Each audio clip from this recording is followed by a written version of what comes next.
पाकिस्तान से कहीं और चला गया, लेकिन इन सारी तारीख में अफगान रेफ्यूजीज के लिए पाकिस्तान और ईरान का जो रोल है वो एग्जेम्पलरी है।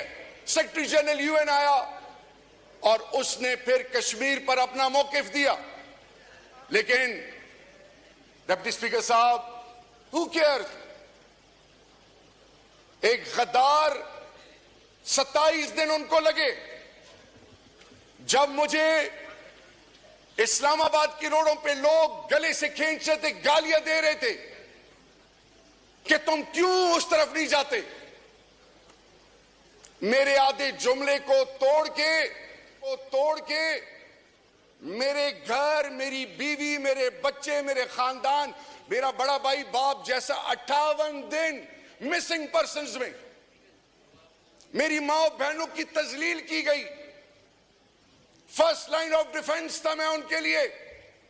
2611 किलोमीटर का बॉर्डर, वो कबाइल जो 3% ऑफ डिविजिबल पूल आपने कमिटमेंट की थी मर्जर के बाद, जिसकी आईडीपी, जिसकी मां बहनों का भूल गए हैं, आज भी वो आपके लिए पाकिस्तान का अलम उठाए हुए खड़े हैं। लेकिन लानत है उस सोच पे जो आज उनकी तस्लील का सबब बन रहे हैं।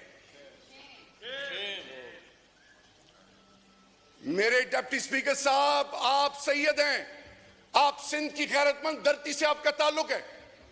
आपकी लीडर मोहतरमा बेनजीर भुट्टो शहीद साहिबा, अपनी आप बीती जो उन्होंने बयान की, क्या ये सब जानते हैं, चाहते हैं कि इनकी माए बहनें इस प्रोसेस से गुजरे?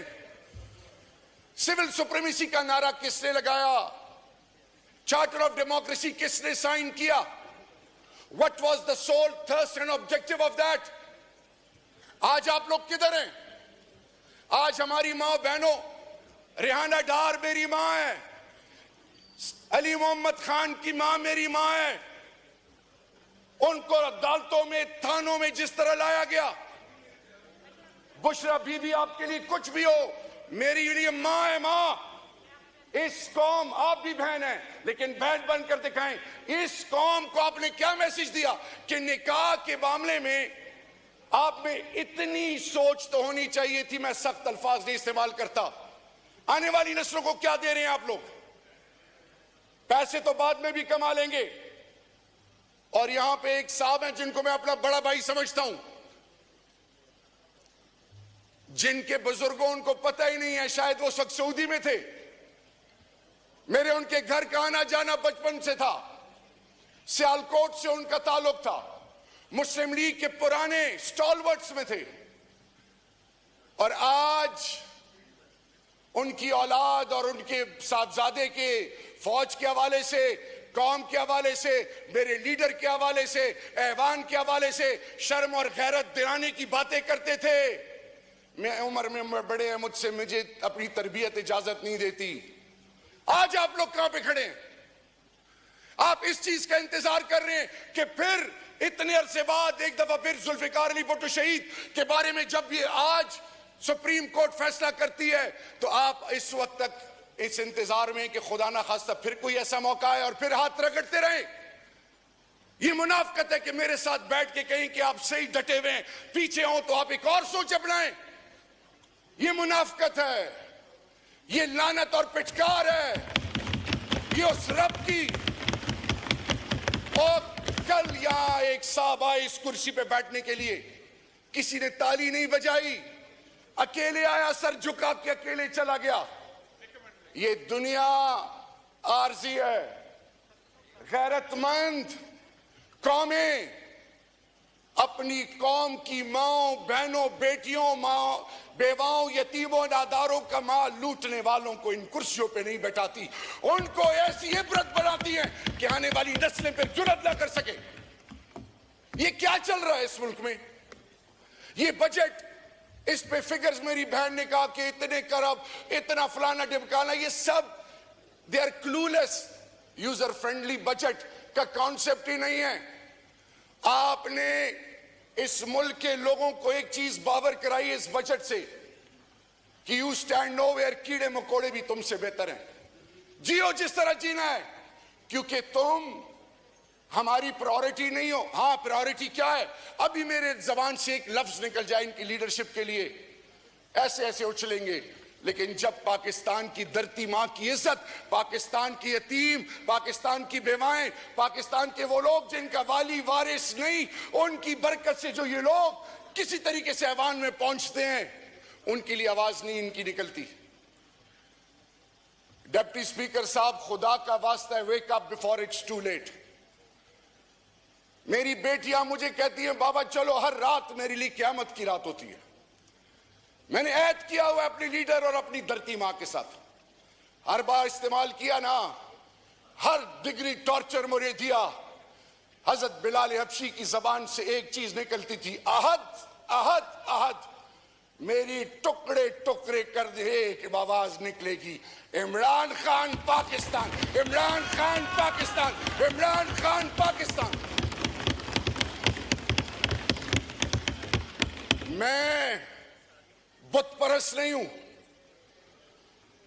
आज आपसे मैं रिक्वेस्ट कर रहा हूं, एक पाकिस्तानी होने के नाते, हमारे रिवायात एक हैं, अक़दार एक हैं, हमारी इज्जत एक है, हमारी आने वाली नस्लों की इज्जत आपसे और हमसे जुड़ी हुई है।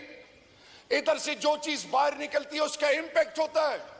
दुश्मन हमें तजलील की इंतहाई गहराई तक पहुंचा चुका है। और डिप्टी स्पीकर साहब, एक और चीज पनपती हुई कि लायबिलिटी है पश्तून, कि पश्तून इस कौम पे एक समझे बोझ है।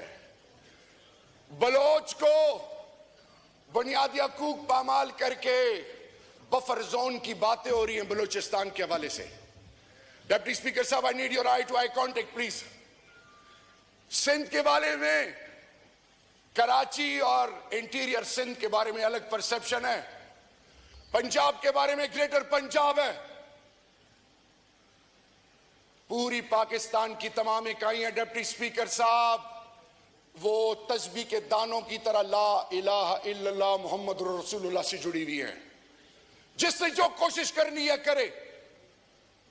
मैं ये बावर कराना चाहूं, जो बॉर्डर पे जवान शहीद हो रहा है वो मेरा है, इंटेलिजेंस एजेंसीज भी मेरी है, सिविल आर्म फोर्सेस भी मेरी हैं, इस पाकिस्तान की अकलियत तमाम सोच और फिक्र मेरी है, ये धरती मां मेरी है, जिसने अंकल टॉम के कहने पे आज उस बजट जिसकी बुनियाद पाकिस्तान को खुदा ना खास्ता तकसीम या पाकिस्तानी कौम की तजलील का सोचा हुआ है, मेरे रब्बे जुल जलाल की कसम, जितनी हिम्मत है कोशिश करो, इंशाल्लाह ये कौम आपको वो करनी नहीं देगी जिस तरह 8 फरवरी को ये कौम आपके खिलाफ खड़ी हुई है। 8 फरवरी को ये कौम खड़ी हुई और नई तारीख रकम की। पीपल्स पार्टी पार्लिमानी निजाम हुकूमत को बेहतर समझती है। मुस्लिम लीग नून, मुस्लिम लीग से नाम जुड़ा हुआ है। तहरीक इंसाफ, इंसाफ की बात करती है, rule of law, supremacy of law. Deputy speaker साहब, आम आदमी की इज्जत नफ्स का जनाजा ना निकालें। कोरम पूरा भी नहीं था, 2 दिन इनका मिनिस्टर कंसर्न आ नहीं रहे। कितनी उम्र जी लेंगे? ये ना हो कि रोजे मैशर के दिन इमामुल अंबिया की शफात से महरूम हो। सिर्फ 2 बातें आखिर में।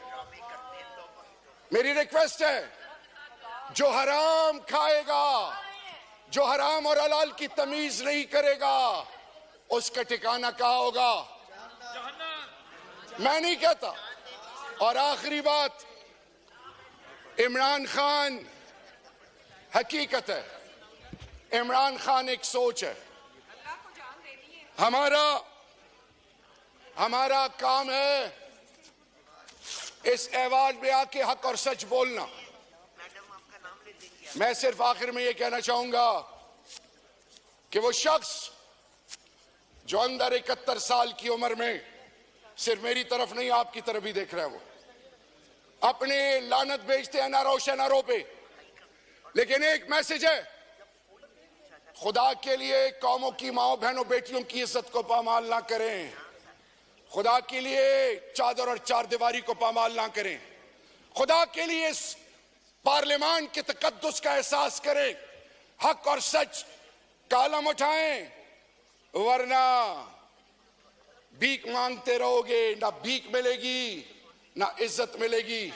आओ एक पाकिस्तान को एक गैरतमंद कौम बनाएं। और मैं अपनी बहन की बात की तस्दीक करता हूं और रिक्वेस्ट करता हूं, जाओ इमरान खान से माफी मांगो, फिर ये गैरतमंद पाकिस्तान कौन बनेगा इंशाअल्लाह। आपके लीडर, आपके माइक खोलें अब। से भी माफी मांगे, इमरान खान से भी माफी मांगे। हम इंशाअल्लाह इस कौम को अजीम कौम बनाएंगे। आखिर में डिप्टी स्पीकर साहब, I am extremely honoured and grateful for your patience. Pakistan, Imran Khan जिंदाबाद और शुक्रिया। जिंदाबाद।